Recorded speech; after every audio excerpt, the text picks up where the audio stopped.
Good afternoon, this is Politics for Real. I'm Brianna Campbell, your host. Guys, today's episode is going to be titled, Do Private Schools Fuel Segregation?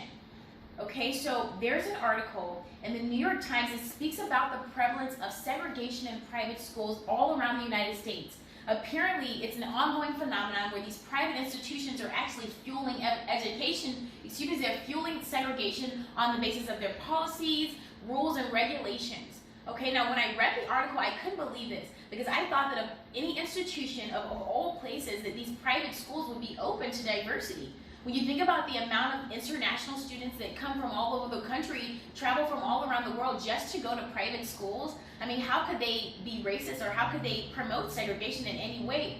Well, guys, here's how they do it. Here's the secret. So what they do is they're funneling, they're funneling additional money into the school by way of the tuition. Apparently, they're driving the costs up so high that students from Black and Hispanic families and from lower backgrounds that they can't afford the tuition, guys. They're making it so expensive that only the elite can afford it.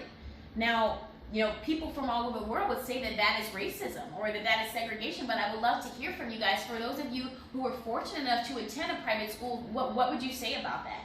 If you're making your cost so expensive so that only certain people can afford it, and then you're eliminating programs, scholarships that students from lower income families need, you're making it impossible for anyone from a lower background, a lower income family, to even dream of attending it because the funding is simply not available for them. Okay, I would love to hear from you guys. I know of a voucher program in Louisiana that apparently is created so that students can attend it, but that particular program is under attack. They're trying to eliminate it. They're saying that it's unnecessary. Guys, I think personally it's racism at its finest. It's modern day racism because we all know the power of a solid education. We all know how many doors that a proper education can open for someone. And when you take away their right, when you take away the privilege of someone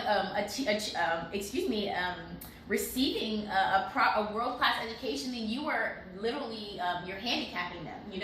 You're stifling them from achieving having all the same opportunities that the students that did achieve those world-class institutions would have.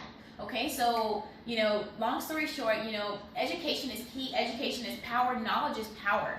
So trying to prevent someone from receiving the same education as the very best education, yes, I think that's a form of segregation, and I think that there's something that needs to be done about it. I would love to hear from you guys. I would love to get a debate started.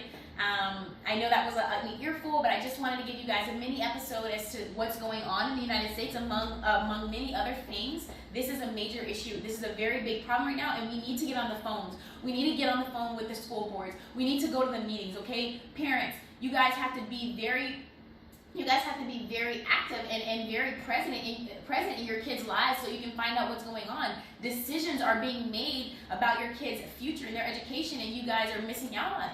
Okay, now as a parent, I would be on the phone with those school boards. I would be at every school board meeting. I would be I would get on their nerves to the point where they would have to change their policies. I would make them change their policies. I would make them create scholarships because I would want my child to receive the very best education. That's just the kind of parents that I would be. My parents did it for me, and I'm going to do it for my kids. My parents made sure that I got one of the very best educations, and I'm very grateful for it. And I'm going to be that kind of parent. So thank you guys so much.